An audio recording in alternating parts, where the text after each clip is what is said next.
Welcome to Becoming Parents Podcast. I'm your host, Jennifer Campbell. I'm a doula in Washoe County, Nevada, a Medicaid provider, a lactation educator, childbirth educator, and mom of 18.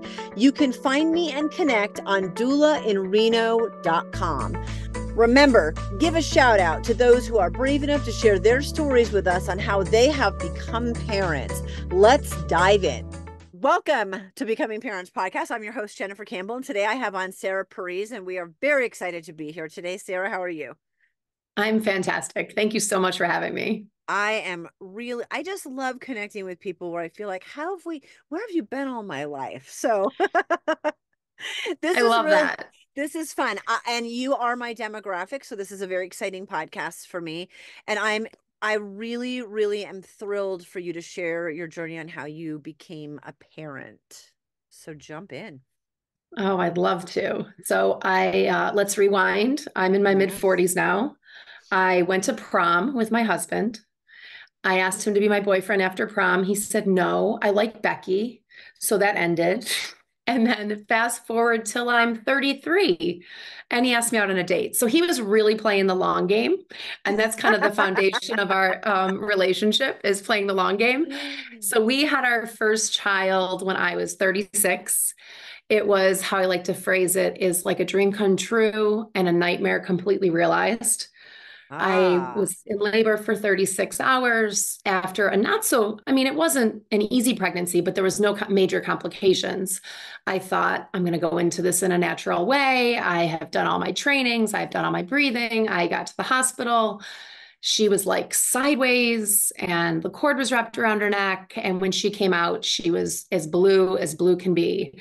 After Forceps had to take her out, I was badly injured, and I broke my tailbone all in one fell swoop as she came out. And she came out, and then everyone left the room, and I was there in this like stark hospital room and was like completely convinced that I had lost this child that I carried for 9.5 months.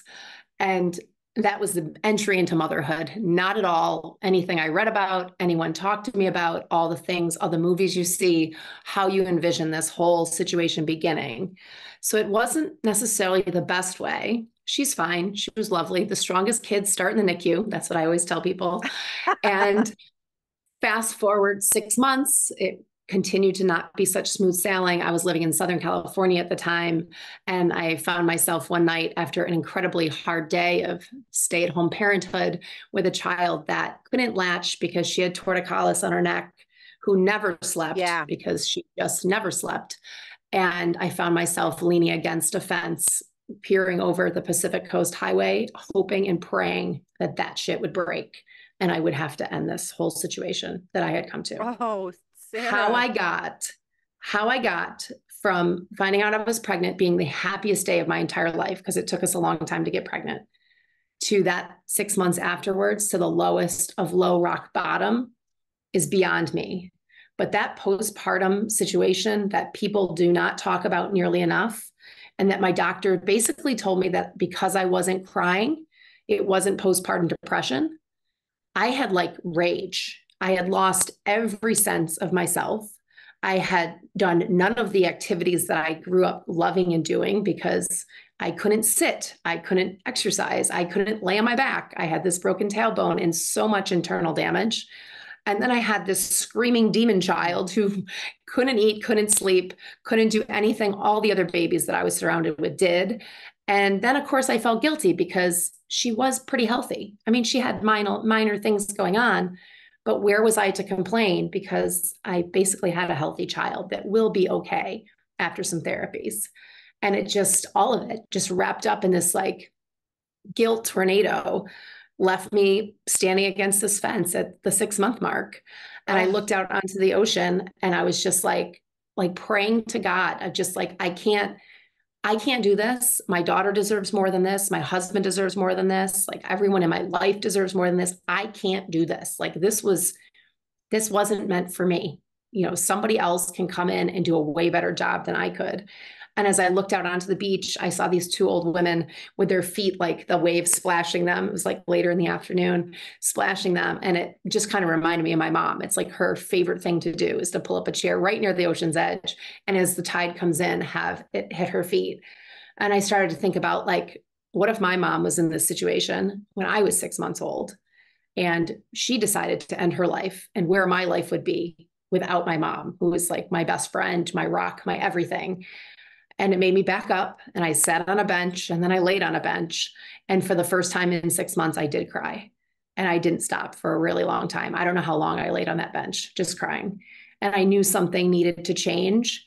And I don't know where the strength in me came from to actually do it, but I signed up for a yoga class the next morning because that was like that's what I used to love. I was like, think about something you used to love to do. And I used to love to exercise, and I loved yoga. So I signed up for yoga in Southern California, super expensive class.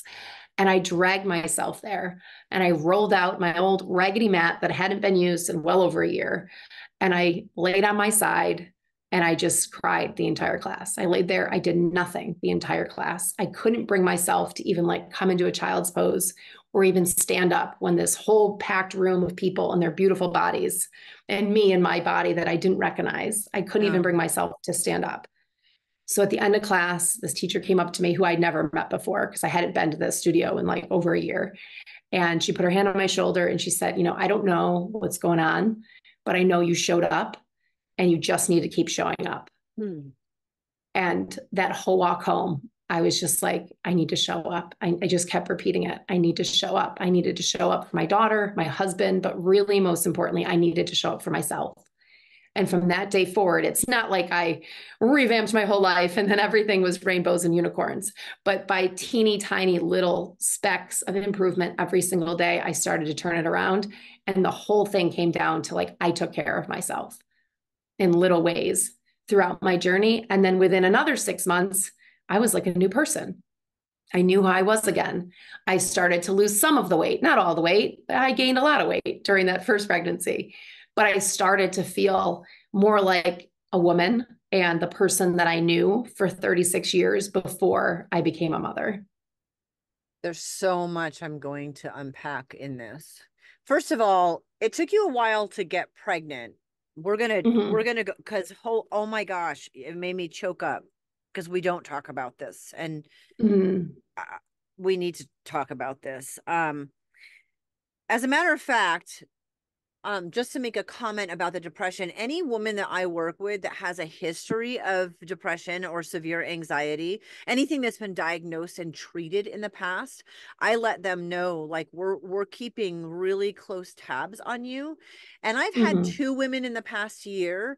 One did it on her own, and the other one I actually had a conversation with her about, like, there are antidepressant medications that you can go on that are fine for breastfeeding. There's no issue. And honestly, that is far better than sinking into postpartum depression, because by the time you're the one in it, and by the time you realize that you're in it, I mean, you're an extreme case, but you are so in it that we have a long way. It's a long haul to bring you back. And if you're not talking about it, and I'm done seeing you at 2 to 4 weeks, like you need to be passed off to someone who understands postpartum depression. And one of my clients, at the 2-week checkup with her baby, advocated, she's like, I want to go back on my antidepressant. I'm feeling okay right now, but I already know who I am, and I don't want to take the chance. And it takes 3 weeks for the medication to get into your system.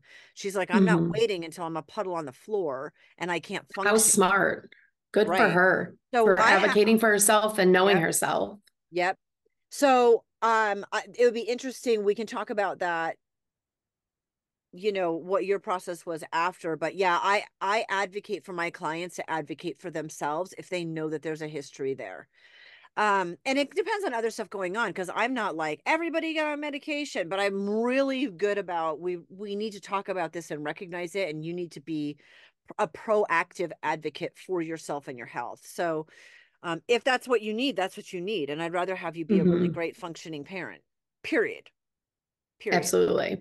Why, what was the issue in you being able to become pregnant?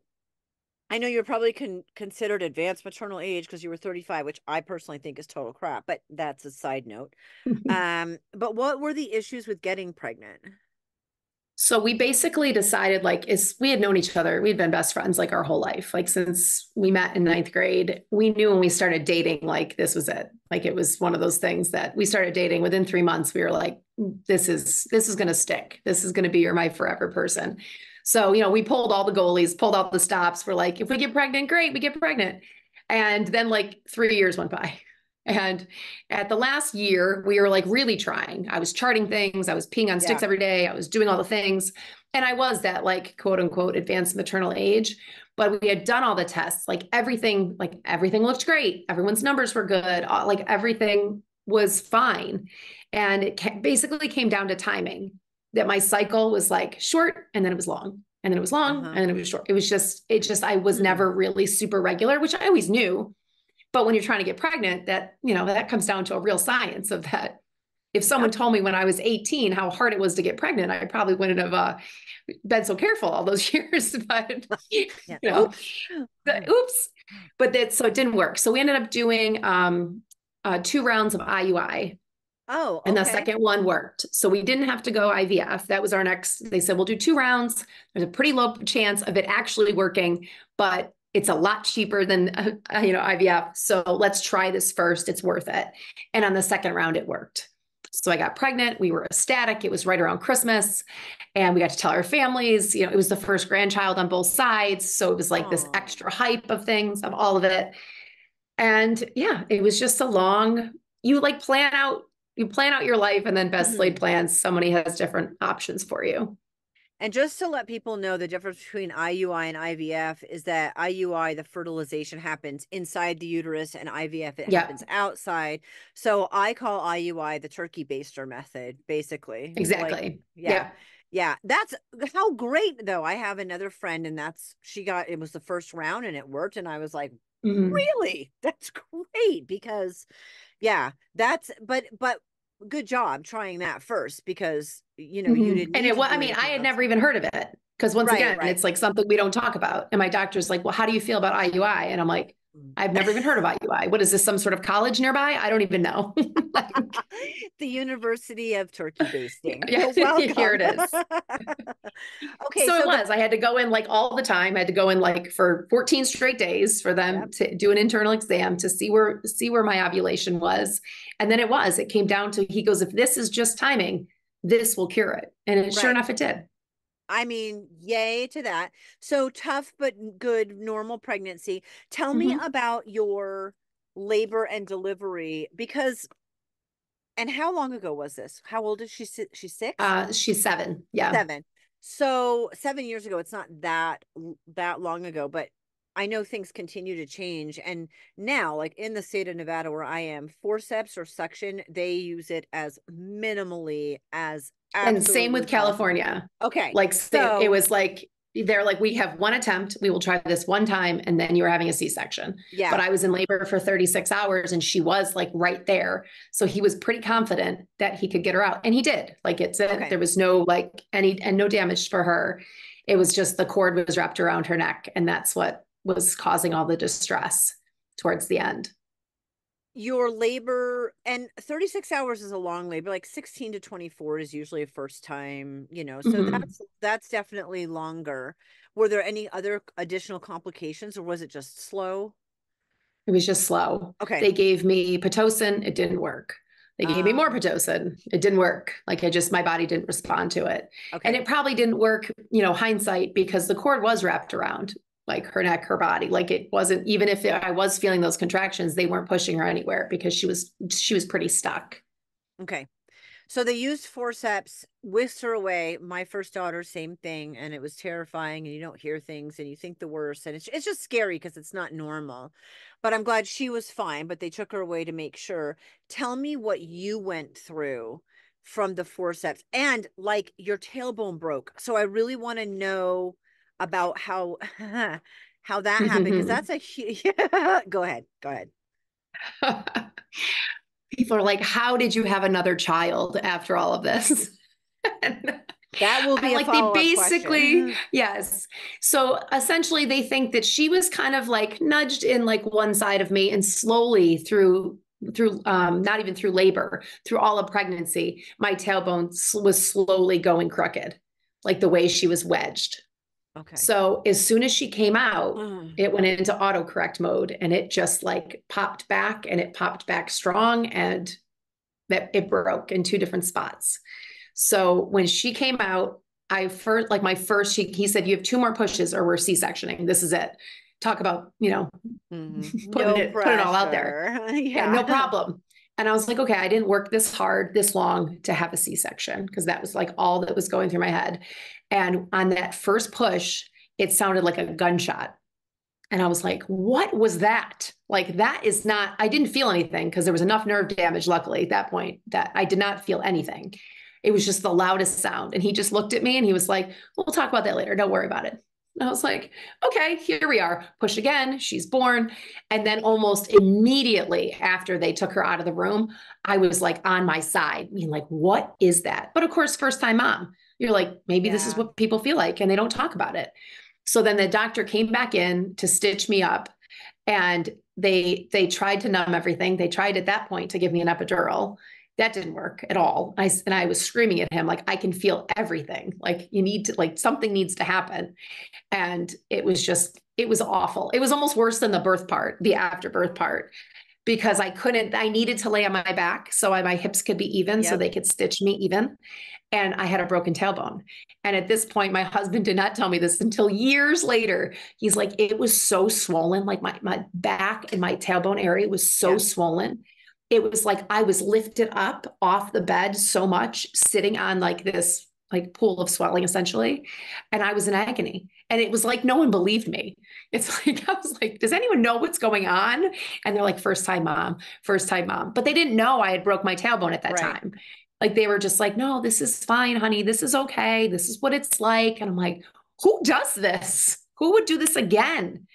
But I had a lot of internal physical therapy afterwards. And for some reason, another thing that people don't talk about, at that 6-month mark, after I went to that yoga class, I met another mom who had a lot of internal damage. Like, we met through yoga, and she was like, who are you seeing for physical therapy? And I was like, for nothing. I mean, they can't do anything for my tailbone. That's what I immediately thought.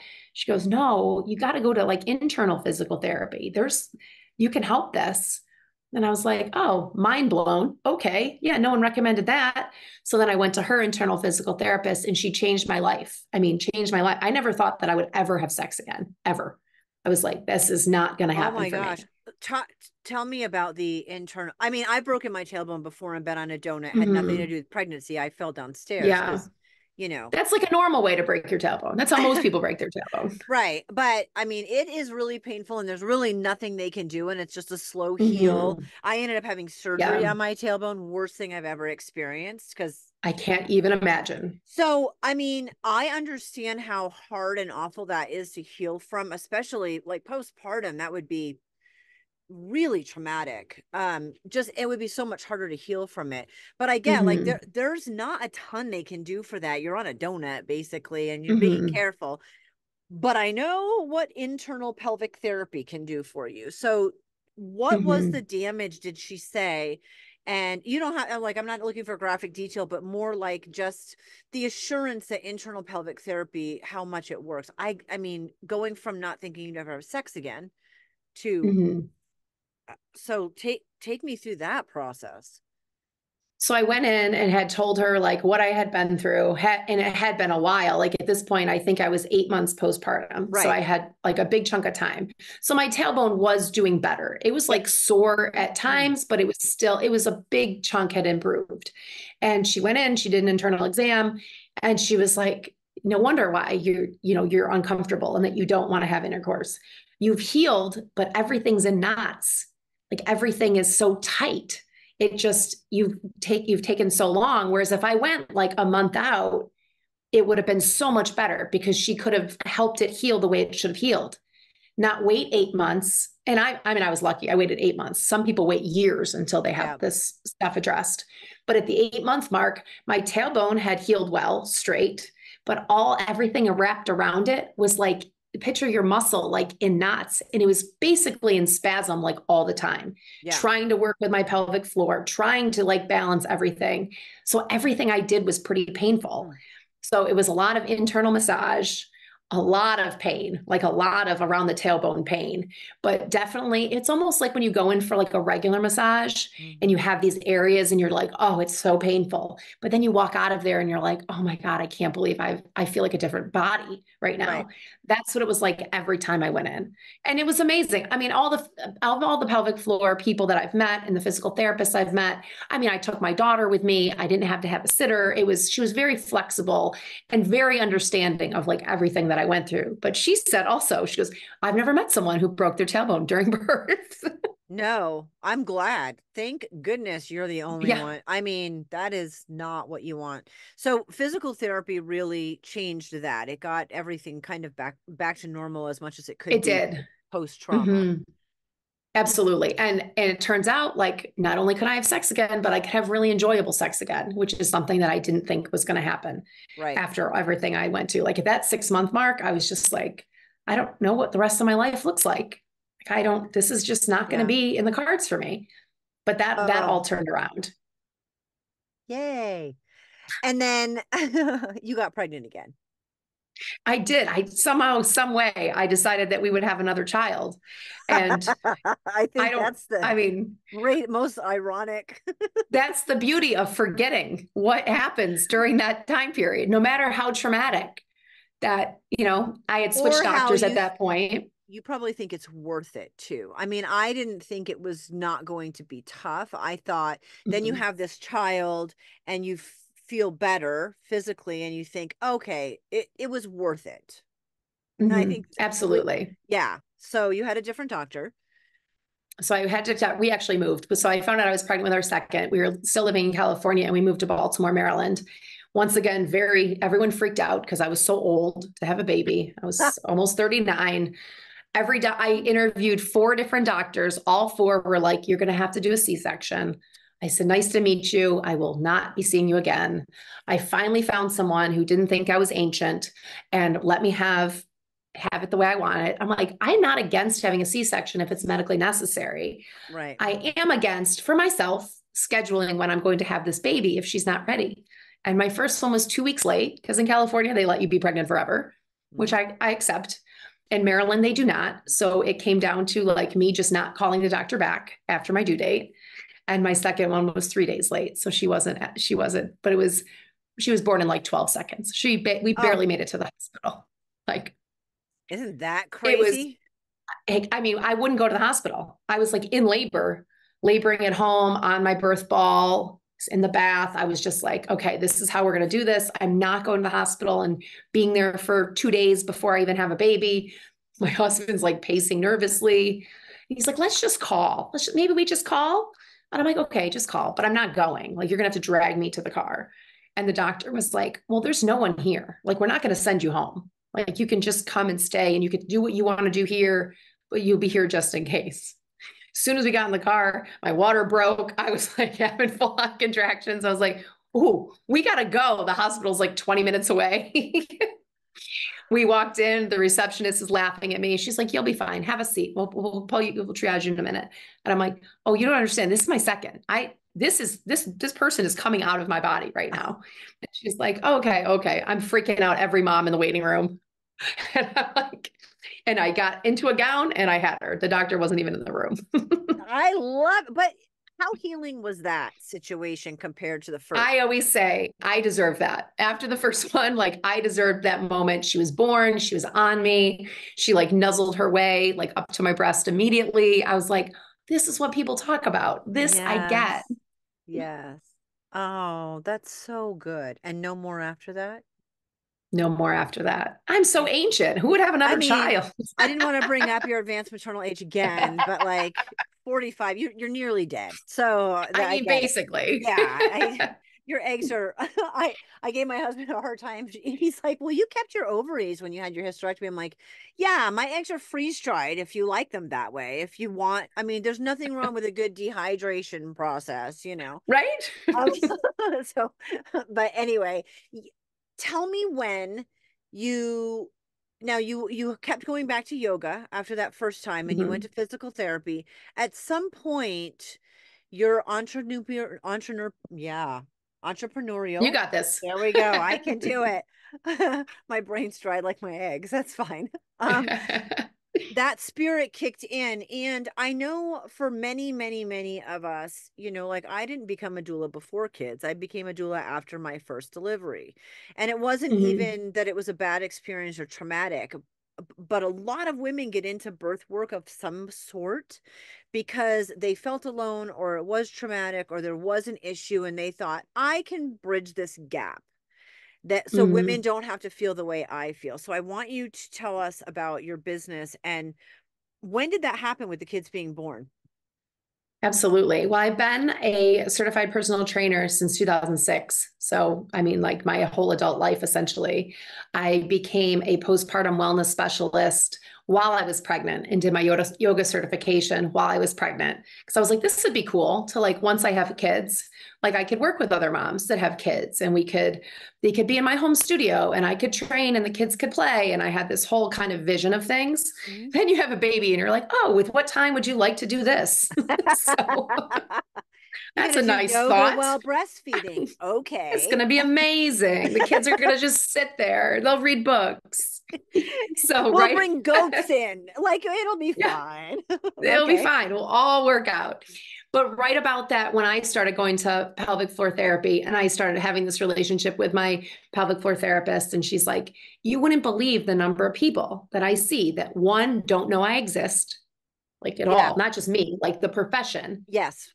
Two, all around the world, there's so many more countries that this is part of the natural postpartum journey. You go to internal fit therapy. Everyone goes, not just the people that have problems. Everyone goes to get everything looked at. It's like a normal follow up. You just don't get your 6 weeks and you're good and you're done and you're a parent. Congratulations. She's like, so that we started talking about like the frustrations of that, of like, if I don't know you exist in Southern California, I'm sorry, where in the country do I know you exist? Like, this is, I told her, I wish I had someone to like hold my hand to be like, here's the exercises you need to do. Here's what you need to eat if you're breastfeeding or if you're not breastfeeding, just healing your body after giving birth. Here's the mind work that you need to do because this shit is hard. Like, this is not Yeah. easy.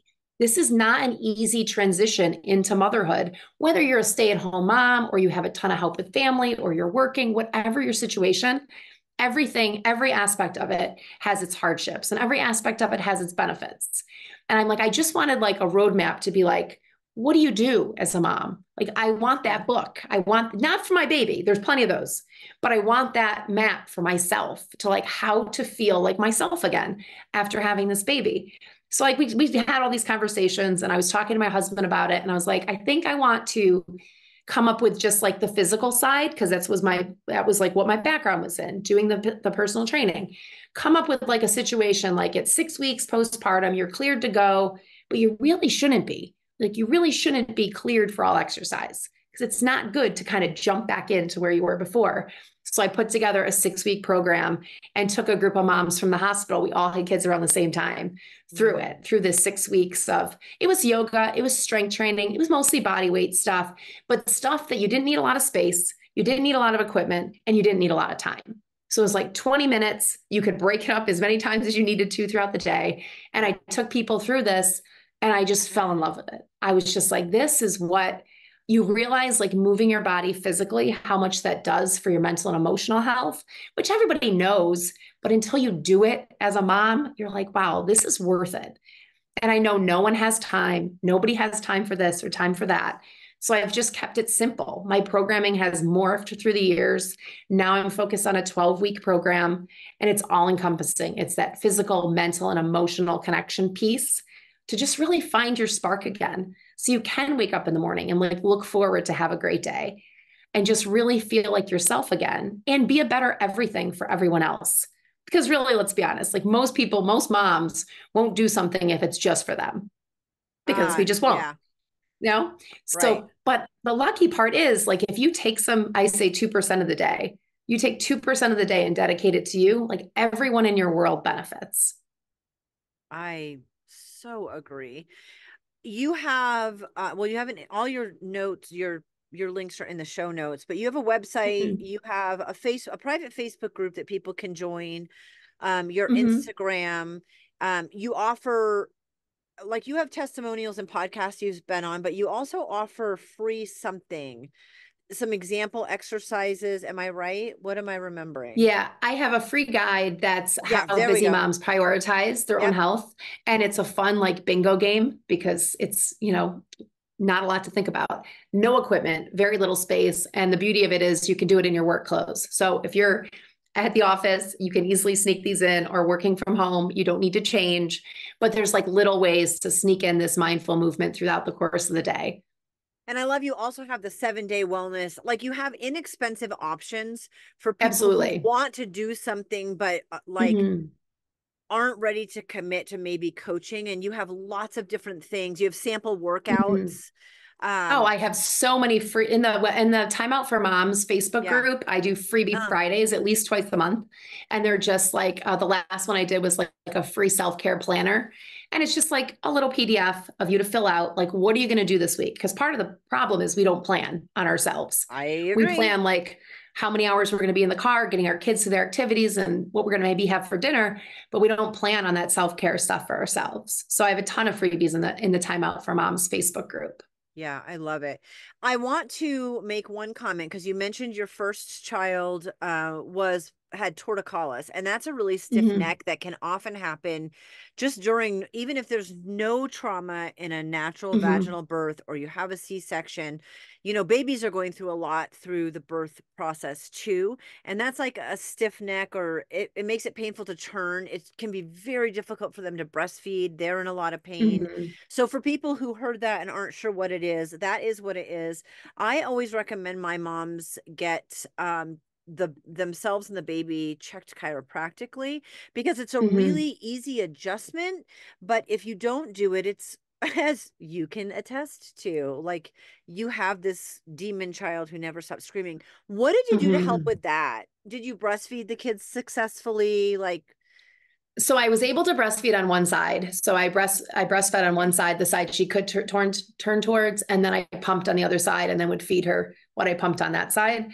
And then we did start physical therapy right at 3 weeks, and it was okay, a lot of stretching. I mean, she literally looked like her head was on sideways. Like if she okay. took, like if you, hers was pretty severe. And then they gave us kind of like a rolled up soccer sock to Hmm. put while she was sleeping to kind of train the muscle. But the pediatric physical therapist was amazing. We worked with her Okay. from the 3 week mark until almost 4 months. And she was so much stronger because of it. Like she warned us, she was like, she may crawl early and walk early because she is going to be stronger than the normal 3 month old. And sure enough, as predicted, like she's been a mover and a shaker ever since. So, It's just good to know, because not all babies show it, where you look at them and you're like, okay, mhm. something's off here.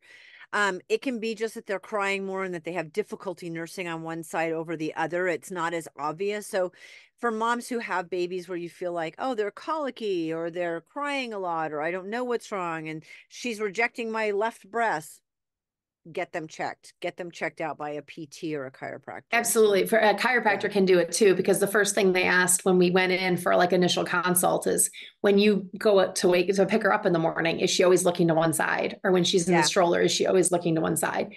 And for my daughter, it was very obvious. Yeah. But we had another friend who had like a very mild case and went in and didn't have to do physical therapy or anything, did a chiropractor adjustment, and then did use like a kind of prop while they were in the stroller and while they were laying down like Yeah. flat on their back when they slept at night. And it was like a very easy fix. And a very easy fix, not only for their neck, but for their whole demeanor, because they were just Oh, in pain.